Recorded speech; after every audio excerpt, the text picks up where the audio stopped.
Now we bring together representatives from leading centers of excellence, institutions that have set benchmarks in stewardship through innovation, collaboration, and measurable impact. Each center reflects a unique healthcare context, from large academic hospitals to pediatric specialty facilities in integrated health systems. Our discussion will explore practical strategies that have transformed stewardship programs, how these institutions overcame resource constraints and policy gaps, the role of diagnostics as a cornerstone for smarter prescribing, and the lessons learned that can guide others in their AMS journey. This is not about theory, it's about real-world solutions that work. Whether you represent a major academic center or a community hospital, you'll hear insights that can be adapted to your setting. Together, we aim to answer a critical question: how do we preserve antimicrobial effectiveness for future generations while meeting today's patient care needs? I'm delighted to introduce our moderator for this session, Dr. Rishi Chanderraj. Dr. Chanderraj is an assistant professor at the University of Michigan Medical School with over a decade of experience in medicine and academic research. His work focuses on infectious disease research, combining expertise in clinical research design, biostatistics, and advanced data analytics to drive innovative healthcare solutions. He is deeply committed to bridging data-driven insights with real-world medical applications, fostering collaboration to tackle complex challenges in antimicrobial resistance and stewardship. We're honored to have him guide today's discussion.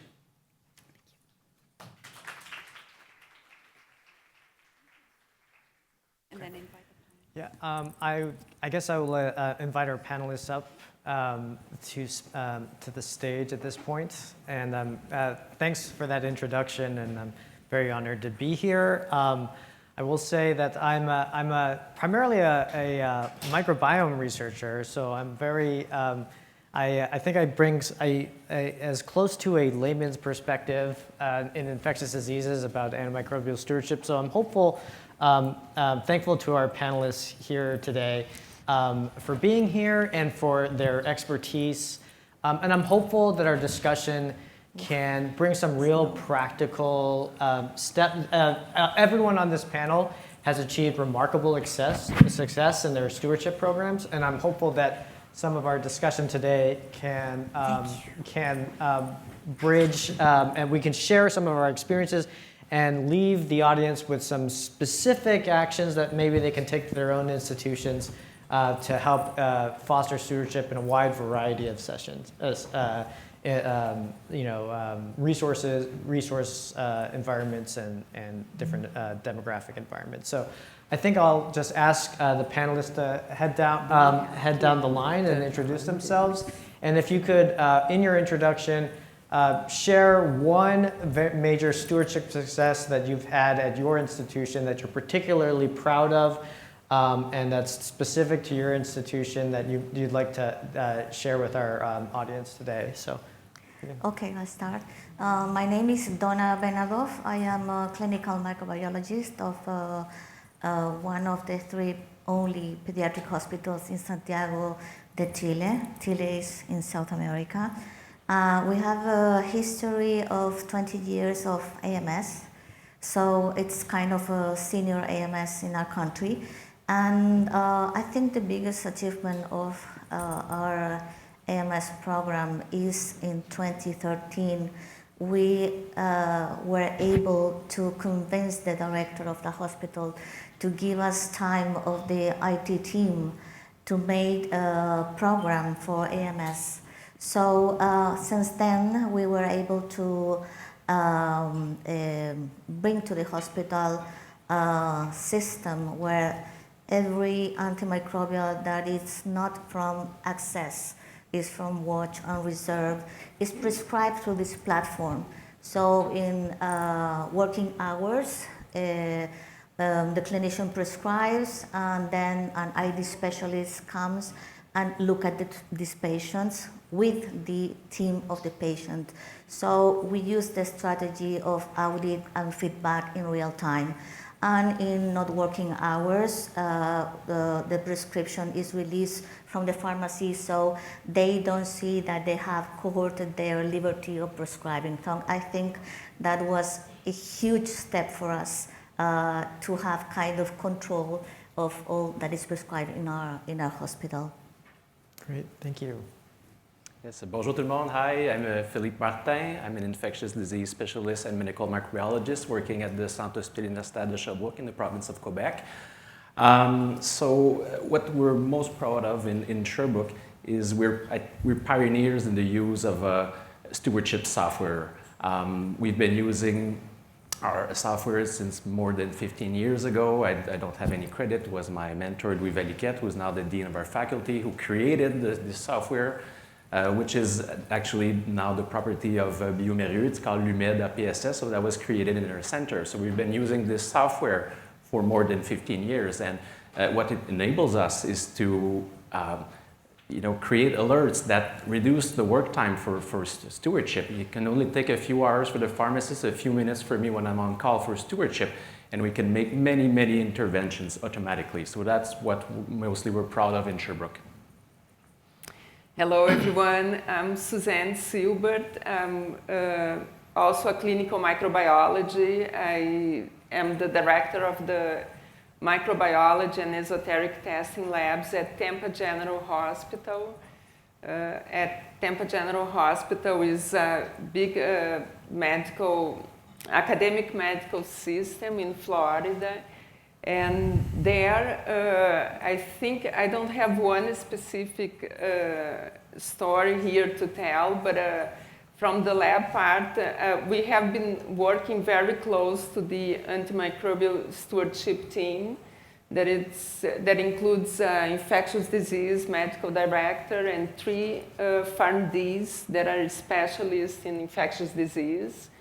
So I work closely with them to make sure that we bring all the best diagnostic tools that we can to improve the diagnostic, either by a faster turnaround time, a better sensitivity of the test, always following the guidelines also for the antimicrobial susceptibility testing, and trying to assist as much as we can. We meet with the ASP team like once a month, and we also do rounds in the microbiology lab with the PharmDs, with the residents from the PharmDs, always discussing different cases. So I think I would say that our success is the way that we work as a multidisciplinary team, everybody trying to bring the best to control the AMR. Hi everyone, I'm Bob Tibbetts, the Associate Director of Microbiology for Henry Ford Health System in Detroit. We too enjoy a very robust antimicrobial stewardship group with another PhD microbiologist along with myself and 5 pharmacists at all of our major hospitals. We now have 13 hospitals in our health system. We do coordinate all of our AMS efforts across the entire health system. One that stands out for me was one of the earlier ones we had done, which is probably the lowest hanging fruit, and that is urine cultures. We determined at the time we had about 40% 40% asymptomatic bacteriuria, and of those about 60% were treated inappropriately. So we had to look at the data, we had to present the data, and we had to figure out what we're going to do. So we do leverage EPIC, which is our EMR, to do a lot of our stewardship initiatives, including nudge comments and the like, but we did put a stop on urine cultures. The ED is not even allowed to order urine cultures. Thank you, sir. Yes, I know that was a huge thing. I mean, that pretty much solved all of our problems. But we did implement a reflex urine culture. So urinalysis, several parameters in the urinalysis need to be positive before the culture can even be ordered. So we reduced our workload in microbiology by about 45% because they didn't even get the cultures. Good morning, I'm Niles. I'm the Associate Director of Medical Microbiology at Texas Children's Hospital in the Houston area, pediatric infectious disease. So what I'm proud of at our institution is that we've implemented rapid diagnostics from positive blood cultures for various different organisms. And not just having the results available, but incorporating our antimicrobial stewardship team to interpret those results and provide guidance to providers at the bedside to make appropriate decisions based on those results. And also I would say that we've had robust collaboration with our stewardship team and our trainees to implement diagnostic stewardship efforts to appropriately utilize some advanced diagnostic testing and testing such as like trach aspirate cultures, make sure those aren't inappropriately ordered on patients. Wonderful. Thank you all for being here. And you know, I think that one thing that you know, you all run or are part of very successful stewardship programs, and you know, I think that the spectrum of stewardship globally, and you know, can be range from just one person to non-existent to very robust programs with combinations of microbiologists, infectious disease specialists, and pharmacy working together. And so I guess, you know, one of the things I'd like to kind of go around the group and get your thoughts on are some, just a little bit about challenges that you've faced implement either starting new programs or new initiatives, and any advice that you could give to providers and, you know, at multiple different levels, whether you have a robust stewardship program or you're just starting out, kind of your maybe early days and getting things set up and the challenges you experienced and how you navigated those challenges. I'll just open it to the group. I mean, I think if we're talking about maybe a limited resource or, you know, what we had to do is, first of all, don't take anything personally, because the surgeons will, in fact, give you a hard time. The other issue is you have to have data. I mean, you can't go up to anybody and just say, hey, we think you should stop doing this. You really have to provide data to show them that there's a need for it. So at the bare minimum would be to be able to somehow tap into your lab information system or into your EMR and pull that data out. Then it becomes considerably easier to approach, you know, those who may need some intervention. Yeah. I think if you do not have nothing and you want to start an AMS program, even if you're alone, I come from a middle income country, so even if you are in a small place and you're challenged to do this, you first have to choose the low-hanging fruit, what is easier. I think Robert said a very good example. So you can focus on two, I think that are two diagnostics that are easy to avoid, that is urinary tract infection and respiratory infections. Because if you focus on those two diagnostics, you have 80% of the prescriptions in the place you work. So only two diagnostics to avoid, to do guidelines, to have metrics to follow. I think that's my advice for a place where only one or two people you have to start, and you have to start with something. Mm-hmm. And I do think you need to find, you know, leaders quickly. Pharmacy is essential. If you need one person, I think pharmacy is the first person you have to approach. And you have to convince that everybody's going to win at the end. You're going to save money, you're going to save days of antibiotics, and at the end of the day, money talks. And we've shown with our use of our system, we've reduced, you know, our budget for antimicrobials by more than, you know, $100,000 a year. So that convinces, you know, leaders in the hospital to invest time, to invest money in your project, and everybody's going to win. I would add, like, I was going to say exactly this. Like, I always like to say that, in my opinion, I always say, like, it takes a village, right? It's not a one person or a one discipline job. So my first advice is, like, look who will be your partners in this fight. Like, and you need multidisciplinary team. It's definitely not a one discipline job. Like, we need the lab, we need pharmacy, we need infectious disease, we need administration, we need to be able to build our village to get this fight on. I would say it's important to, once you form your team, to decide, okay, what are you going to tackle, and having metrics, like we've talked about this, and comparing yourself to other institutions. So in pediatrics, what we do is we have a database that has an even playing field for all different kinds of hospitals and institutions. So you can look at days of therapy for various broad spectrum antibiotics and see how do you compare. And no one wants to be, first or second. That's actually inappropriate. And so, figuring out how can we tackle that. And so you see the problem and then figure out, what's an intervention that we can take and start to tackle that. So, I think an emerging theme is kind of data to drive many of your decisions, and also engagement with stakeholders. How do you guys make the data that you're collecting real for multiple different stakeholders and leadership?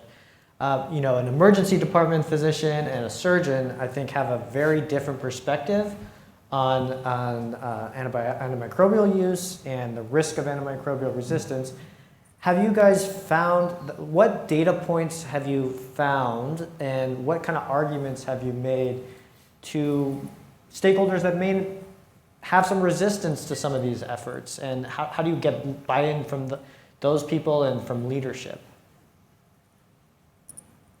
I mean, to get the attention of the C-suite, you either have to bring data that shows that their image is changing as a health system, or that they can save money. Those are the only two things that seem to matter. But I think the issue is outcomes. They like to see length of stay going down. So if you can do the IV to oral switch quickly, get these patients out of the hospital, they are really receptive to that. That just comes down to rapid diagnostics and getting that susceptibility report out. But usually they'll listen. I have some advice in metrics for you all.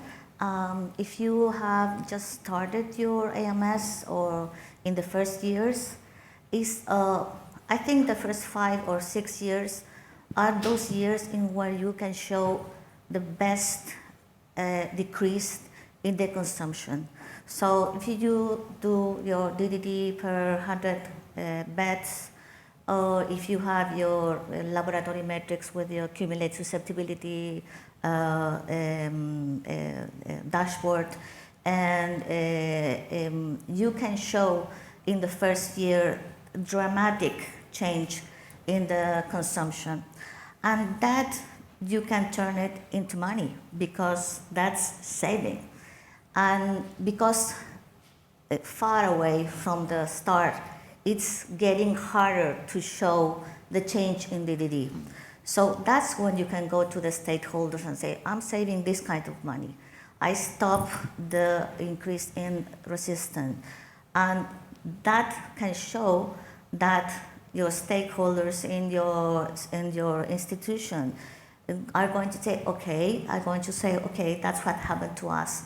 Do you need more people to work with you? Because this data is very good. And that's important, because you need human resources to make culture change. You cannot do it alone. So you can start alone, but in the way of the construction of your AMS, you have to show you can have savings, and then you can grow your AMS core, including pharmacies with time for AMS, clinician, including microbiologist time for this. Yeah, I can add also, clinician satisfaction. When we started our program, we were, concerned that the clinicians might not like that we interfere in their files. They say, yeah, you can switch, you can do that. So very early on, we tackled those problems with the clinician. We said, we're here, to work as a team, to help you, to propose some change. And we were very actually surprised that the reception was very good. Our suggestions were mostly accepted by the clinicians. So that as well, just clinician satisfaction helped boost our program and help with the deciders to invest more time and money in our adventure.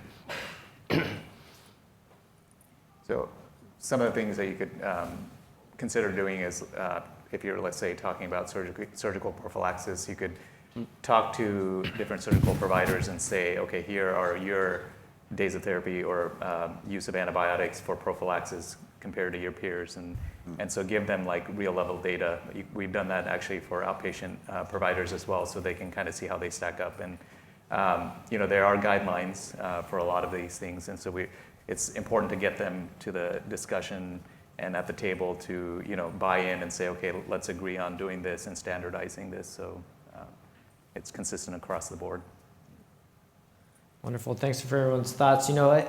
For institutions that are kind of starting out or building new stewardship programs, I think a lot of us have been talking about stakeholders and working as a team. What are the kind of, if you were to just start fresh, who are the key players in your institutions, and how did those teams build and form? And do you have any advice or pitfalls that stewardship teams that are kind of building a pipeline, who should be involved early, and how do you keep building those teams? Definitely pharmacy, lab, microbiology lab, and infectious disease department providers. If the hospital has like a epidemiologist. And we also include infection prevention, because they also play a big role like in the dissemination, control the dissemination. So for me, those are essential. And everybody else that wants to. Yeah, right. And you really need to have a higher level champion for what you're trying to do. It's always nice to get somebody who, has a different pay grade than most of us. Yeah. Just to kind of push things along. But infection control is crucial. And I think, a big pitfall or a problem, I think, in starting out a program is you don't have to do a huge project. Start out small, right? Just do something that's relatively easy. I think back to a project we did regarding respiratory cultures and the overuse of cefepime for Pseudomonas and overuse of vancomycin for Staph aureus. And so we created a process with our stewardship team. ID bought into it, wherein if we don't have significant numbers of either of those organisms in a respiratory culture, ones that we wouldn't work up per guidelines for working up a respiratory culture, we don't even report it. We will simply say no Staph aureus, no Pseudomonas aeruginosa is present. That is so easy. It was easy for us to do. We created a code. Our microbiologist hit the button and it came out. And there was significant reduction in both cefepime and vancomycin usage. So you don't have to, shoot for the stars. You can certainly start out small. Yeah, I'd love to. Sorry. I was just going to say, I echo Bog's sentiments. So start out with a small project and get your trainees involved. So they are eager and have great ideas. And so we've done several, stewardship efforts with our trainees and getting our LIS or Lab Information System team to build clinical decision support for some of the tests that we want to kind of hone in on and make sure there's appropriate utilization of those tests. One example would be like tracheal aspirate cultures, as I mentioned, is sometimes over-ordered in our pediatric population, and as Bob said, for lower respiratory tract infections, there's a lot of colonizers, and so if you just prevent the order in the first place, and really make sure that they use evidence-based approaches to diagnostics and ordering these tests, then you'll avoid the downstream effects. So we've had our trainees, collaborate with stewardship and lab information systems to kind of get these projects on board, and they've had huge impacts, in terms of days of therapy. I'm going to add that you should also start with your friends in the hospital, because sometimes you cannot do AMS in everywhere. For example, in our institution, we have resistance in the ICU. They didn't like us because they thought we kept away the liberty of prescribing. But pediatric ward and even those surgery, they want us to help them because we were with them, not above them. So I think that's a good strategy. And then you go to the hardest places like ICU. And I would add that as a pitfall, you need support, IT support at some point. We still have, Absolutely, yeah. in Quebec, we still have some places that are paper files and stewardship, they go, manually on the floors. This is not how you should do it in 2025. You need support, and there's always a good reason to not implement a new system there, or we're in migration, we don't have money. So I think for a good stewardship program, you need some sort of IT support. Agree. Yeah, well, thank you all for your thoughts. I think that a couple of things, technology and diagnostics, I think, play a large role in our stewardship programs, it seems, going forward. I think a lot of people, it's, how do you guys navigate some of the changing landscape of diagnostics? If we can't even interpret these ancient technologies that we have with like urine cultures and blood cultures, when things are moving so fast and we move to molecular diagnostics that are highly sensitive and sometimes difficult for clinicians to interpret, how do you navigate that, and how can these novel technologies help, and what pitfalls do they have for actually maybe setting us back in some of our stewardship That's efforts? a very good point. Like, for example, and another, I'll always defend the multidisciplinary team, but I'll give an example. Like when we implemented the BCID, the panel for blood culture identification, there are some resistant genes. So we need to be careful, right? What does it mean, that results? So we work very closely with the antimicrobial stewardship team, like the pharmacists that are specialists in infectious disease, and they help us build the comments. What does it mean to have one of these resistant genes detected? So we are in a moment that we have a lot of different tests, like, and I can tell you this, I'm super passionate about innovation and all these tests and fast results, but we need to know how to interpret. So we need to get our friends, like you said, like to help us. It's not a one-person job. Like let's everybody put their expertise to make sure we deliver a nice and understandable, meaningful result. The nice thing these days is the molecular tests are becoming very, very easy. You don't need to have a molecularly trained technologist. So I'm thinking about these rapid diagnostics.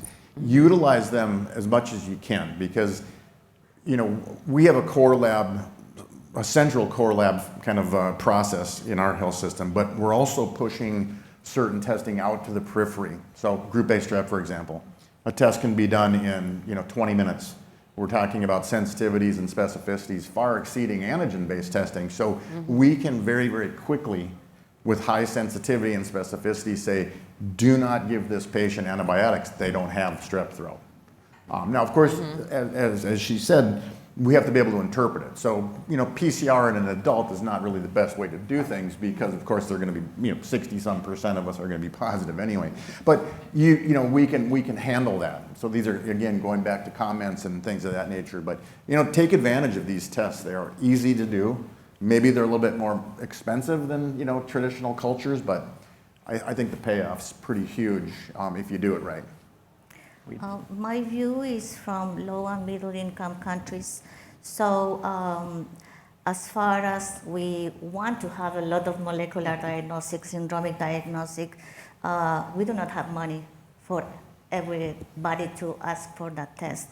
So we do a lot of studies of cost effectiveness and use them to tell our stakeholders that you put money in the lab, but you save outside the lab.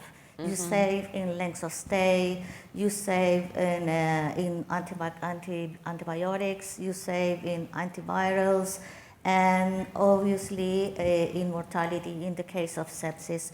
So what we do to have an order in this and not letting the clinician ask for every test is using algorithms, because algorithms put you in place what type of patients or what group of patients are the ones that are going to be favored for the result of that test. And that's how we use it wisely, and we don't put all the money in the PCRs or molecular tests. That's what I was going to say. So we try to build algorithms with test policies that, like, if someone is interested in ordering a test where we know it's not appropriate for that patient population, we can always direct them to that evidence-based outcome policy and say, this is what the guidelines say, this is how we approach it. So there's not much confrontation, with that provider who's trying to ask for a test that obviously they have the best intention in mind. So I think we think about it in that way, in that if we clearly outline, what's evidence-based, it's written out in a policy, it's in an algorithm somewhere, these tests that can be useful for certain populations are used appropriately to guide therapy. Yeah, I agree with my colleagues. We don't have as much access, I think, to those rapid tests, molecular in Quebec. They are pretty much restricted or starting to, the syndromic panels are just starting to make their way in our system. But what we try to do is use what we have more efficiently. So, for instance, just having the lab open 24 hours, we have some person to, the blood culture is positive, just setting up where in the morning we're ready to do a rapid AST or identification. So that's one way to use, older technology in our favor to help stewardship. Thank you so much for your thoughts, everyone. One thing I think that we've been focusing a lot on, and I think there's been a lot of effort in, is inpatient antimicrobial stewardship. Do any of your programs have any outpatient component to them? I think that we heard, at the start about an experience going to an urgent care and getting inappropriate prescriptions of antibiotics in the outpatient setting. Do any of your programs incorporate outpatient antimicrobial stewardship, and how can teams start to move beyond the hospital and into the broader community where a lot of prescribing is happening and maybe not monitored or guided as much? Yeah, I'll say from a pediatric perspective, we actually have a dedicated physician now towards antimicrobial stewardship in the outpatient setting. And so she's taken basically an area that no one's really tapped, and there isn't any guidance for, and she's developed a guidance document for common outpatient pediatric diagnoses like strep pharyngitis, otitis media, pneumonia, urinary tract infections, and say, okay, these are the recommended diagnostics and the recommended antibiotics with days of therapy, so there's not a lot of ambiguity. So I think in the inpatient setting, we can actually control things because we see what's happening, we have the data, we can give feedback on the spot. It's much harder in the outpatient setting. And so the more guidance that you can provide, it'll really help, and that's what she's done already. And it's something that I would advocate for, is that get somebody on the ground to be able to go talk to providers, give them education, give them material that they can go home with, and then try to standardize what they do in the outpatient setting, because we see some weird antibiotic use in the outpatient setting. If you can mitigate that with somebody who's actually dedicated to tackling that, that would be really beneficial. Yeah, I agree. I think it's our blind side for us, and we're good in the hospital. I think everyone here in the hospital, we're doing a pretty good job.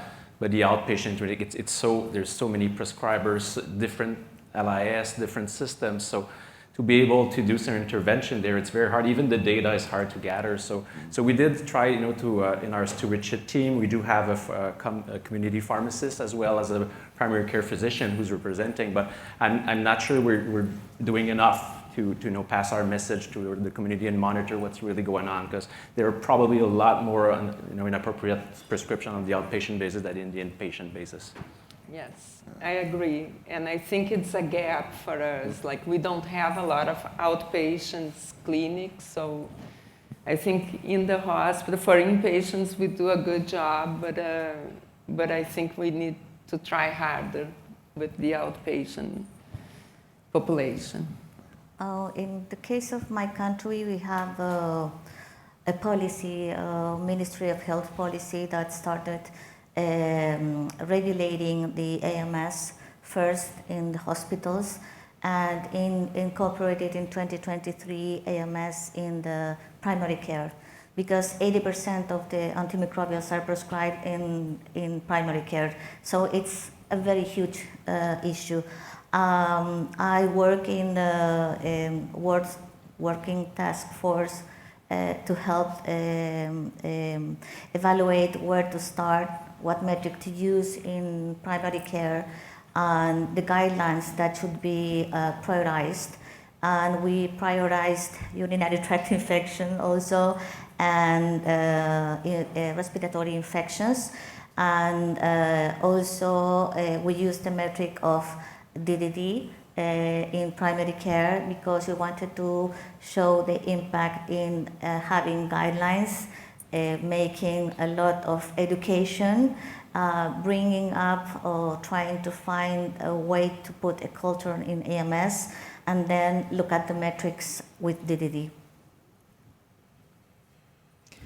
Wonderful. Thank you so much for your guys' thoughts. You know, the other thing I've been thinking of is that it's a lot of work, and a lot of people involved, and a lot of resources. And, you know, I think that during lean times, or, you know, how do you navigate some of those challenges? How have you asked for support from a variety of different sources? And how do you navigate things like funding challenges, getting people to work overnight, workplace constraints? Have you guys encountered challenges there, and how have you navigated those challenges and mitigated some of them? I think that something important is that you have to show the metrics to the hospital, to the directors, to the ones who take decisions, because that's going to show your work. And you have to share it with the different wards in your hospital, because it's not AMS work, it's their work. So they have to believe that they're doing something that is important. So we empower them to make their metrics theirs. And I think that's pretty important, because remember I told you that the ICU was a place we could not touch. Mm-hmm. So when we first started, we started with pediatric, with surgery. Then the cardiothoracic ICU asked us to work with them, because they saw the results and the other wards were working with us. So we entered that ICU, but the pediatric ICU was resistant. And then the director of the hospital called us, and he told us, why is the ICU not working with you? And we told that, you want us to be sincere? They don't want us to work with them. And he told us, don't worry, now the AMS is in all the hospital, because he believed it was important. So I think you have to show your work from getting to the people, getting to the stakeholders, and it's going to be like everything's going to be arranged around. Yeah.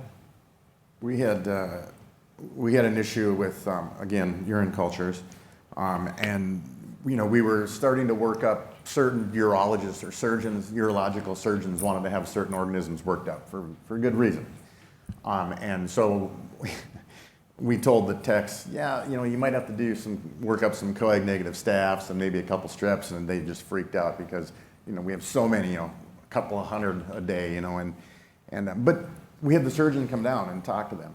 You know, he came down. He's a wonderful man. He said, you know, this is why I really need to have these done. types of surgery that he does makes a lot of sense for this particular patient population. You know, and again, it's like you said, you know, you empower them to go, hey, look, you know, you're doing something really seriously important for this particular patient population. And you know, so and things like that, make it there and let them own it. It's a great way to kind of get everybody together. It starts at the top. If you can, you know, gather some provincial support, I'm not sure if I can talk at the present of the past, because we've been having many politics problem in Quebec with our Minister of Health. So we have those organizations that you know, instead of working everybody in a silo, we can gather our, you know, guidelines together and you know, resistance, we're doing provincial cumulative antivirograms. So this help, you know, we can take the work already done and apply it. It's very more easy, but you need some political leadership. So that's today a workshop like today and tomorrow, and I see that there are some Ontario leaders here that I can applaud, because I don't think our government right now is thinking about antimicrobial resistance. They're thinking about seeing patients fast. I don't want to do, again, too much politics, but in the law too, we have metrics. We have to see patient fast. 90 minutes, they're gone from the emergency room. Now, what's going to happen? People are going to get a prescription antibiotics. So I don't think it's a good way to tackle the health system right now. And I can talk about like limited resources from a lab perspective. So I think there's like staff shortages really across multiple different labs, you know, in the U.S. and Canada. And what we try to do is prioritize testing and boots on the ground for those tests that are really important for patients. So we have community campuses in the Houston area where we don't have rapid diagnostic testing available there, because we know the patient population are normal, healthy kids, but then at our main campus, we have immunocompromised patients that really rely on those results. So we make sure we have staffing overnight to get that testing done. So basically kind of funneling where the need is kind of how we approach when we have kind of difficult circumstances. Thank you all for your thoughts. You know, I think one thing I'm hearing is that you know, the culture and resistance to antimicrobial resistance. You know, culture seems to change slowly over time. Have you all found ways that with new forms of media and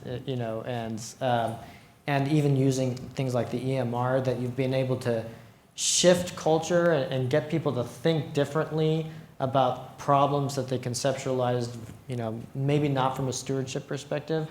And what sorts of things were impactful for people that might not be as interested as we are in stewardship? We included lab strategies to show the people to show clinicians that we were pretty interested in that they have real-time results. So that we want to help them take the best decision. So we, from the lab, as part of the core of the AMS, started to work in alerts. We have LIS that is customized for microbiology. It's called REAL. It's like real time, REAL.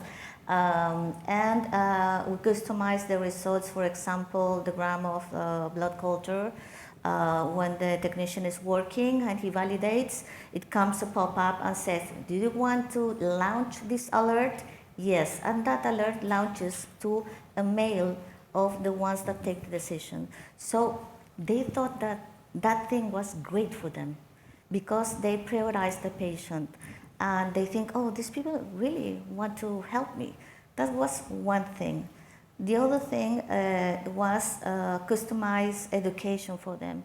So talking about metrics also, we do a strategy to have a diagnostic of antimicrobial use in all the institutions that called PPS, Point Prevalence Survey, that make us a big picture of what is happening in the hospitals, so we can do education and we can change culture aspects in certain wards, because it's hard to do all the hospital. my hospital is 200 beds, yours have 500, 1,000. So we prioritize education and culture changes in different places. And the third thing we do is that in the rounds that the ID specialists do, looking at all the patients that have been prescribed antimicrobials in the watch and reserve because of the algorithm of the software, they do individual education. So I think that if you want something that will work in your hospital in the middle or long time, you have to have culture changes. But there's a handicap. Sometimes the residents come once a year, and also people comes and go. So that's something you have to do constantly. Yeah, I agree that turnover is tough, and education can only go so far. So sometimes you just have to tell them what to do. And I don't mean to be blunt, but you put it in the record. This is the treatment that you need. This is what you want to do. This is what you don't want to do. Like, we don't do any confirmation for AMP-C producers, but we do have a document that goes out that tells you what's the heck yes now is the new whatever that's called. But you just tell them don't use ceftriaxone, please, kind of a situation, or depending on what it is. It's blunt. It's not necessarily collaborative, but you get the right buy-ins, and you have to do it because you can't educate everybody all the time. There's constantly turnover. Have any of you had any experience? We're talking I think a lot about engagement with medical professionals and the hospital community. Have any of you had any experience trying to reach out to the broader public, and spread the importance and convey the importance of stewardship to stakeholders that maybe are not as knowledgeable as we are, and might be a little bit harder to engage with if they don't have the level of expertise that many of us have? I have experience with a podcast. We made a podcast in our country. I am the host of the podcast. It's called Micro Talks, talking with the expert, but there we talk from very basic topics to including clinical cases, from like urine culture for primary care, from urine culture of ICU. So I think we have to find to spread the word in ways people could be able to listen. Why did I choose podcasts? Because I was talking to young people, and young people doesn't like webinars too long after my working hours. They sometimes don't have money to go to a congress. So it's easy, it's short, and it's targeted. I think, and many people say, I am a general practitioner, but I like what you do because I can understand it. Also, I invited policymakers, people of my country, and we have an episode with like the father of AMS in my country. So we do some history aspect also. I think that's kind of a fresh idea we got up to the last year.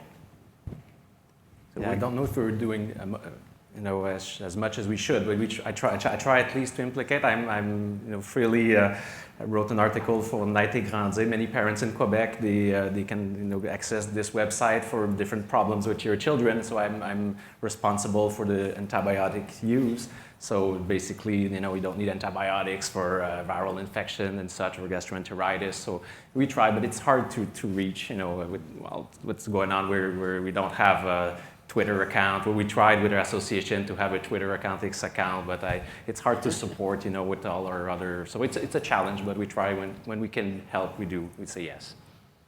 So at Texas Children's, we actually require now, when we put together a training module at the beginning of the year, of the calendar year, for all employees, new and current employees, to go through and do basically a module on stewardship. And the principles of stewardship kind of starts out with what the global impact is.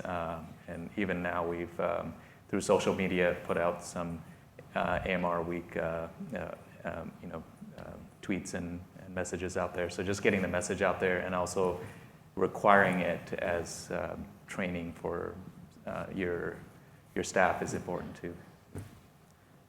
Yeah, we need to make some TikTok videos that should draw in about 80% of. That's I mean, we like to not blame, but we think about the outpatient crowd, and you got to wonder how many antibiotics are prescribed because the patients want it, because that's what they think it is, and it's difficult for providers, I'm sure, to try to explain, and we don't have the time to explain to every single person, so it's a major challenge.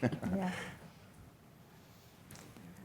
Well, I guess I wanted to close with some of your thoughts about kind of the future of at your particular institution, what challenges you're looking forward to tackling, and where you think your programs are going, and then more broadly for stewardship as a principle and as a motivating factor, where you feel like the future of stewardship lies, and where can we get the most bang for our buck if we're trying to really make an impact in the emergence of resistance with our stewardship practices. I think I would continue what we have been talking. I think it's clear that the outpatient population, it's the one that we need to work now. I think in the hospital, I see for my institution at least, I think we are doing a good job. But it has to be outside the door of the hospital. How can we reach the community and do a better job there, in my opinion? I think diagnostic stewardship, rapid diagnostics, and doing the right test at the right time. With CMS likes to use the right test at the right time with the right patient. In the right location. So rather than core lab, again, get it out to this community, try to draw them in. 2 weeks ago, we brought on 120 new medical centers, and we haven't even started their outpatient program yet of a consolidation we did. Reaching all of those physicians is going to be our biggest challenge. But we've done the things to show that it works, and we just have to have the right friends. Doesn't hurt. I think the line of work is what Suzane says. We have to target where the most antimicrobial are prescribed, that is in community. So we have to, as countries aligned with antimicrobial resistant, do policies, but that policies have to be engaged with the educational programs, because you have to learn about this since you're this age, and also in the university, and also if you do a master, not if you're in infection disease, if you're a general practitioner. So we have to jump from science to education, and to have a culture education in AMS. Agree. We need to the lab. We need we have shortage of worker. We need lab automation. We need to make improvement in the lab, and that's hard to sell because it costs money. So it's hard to sell, but you need if we're not doing it, nobody will. So we have to advocate for our patient, for the community, for our lab. So we need to be insistent and continue improving on our different fields. Yeah. I'll just say I echo what Bob and Suzane have said. I think patient. Stewardship is something that's really a big challenge that we'll need to continue to kind of address in the future. And then diagnostic stewardship, just making sure the appropriate testing is done on patients and it's evidence-based. And so figuring out different tools, because there are multiple avenues to do that, to appropriately test our populations. Wonderful. Well, thank you all for a really stimulating discussion. I'm hopeful to the audience that this was useful to you as you move forward and try and develop your own programs. And I feel like I really want to thank everyone here for their expertise and to congratulate you on all your successes at your respective institutions. So. Thank you. Thank you.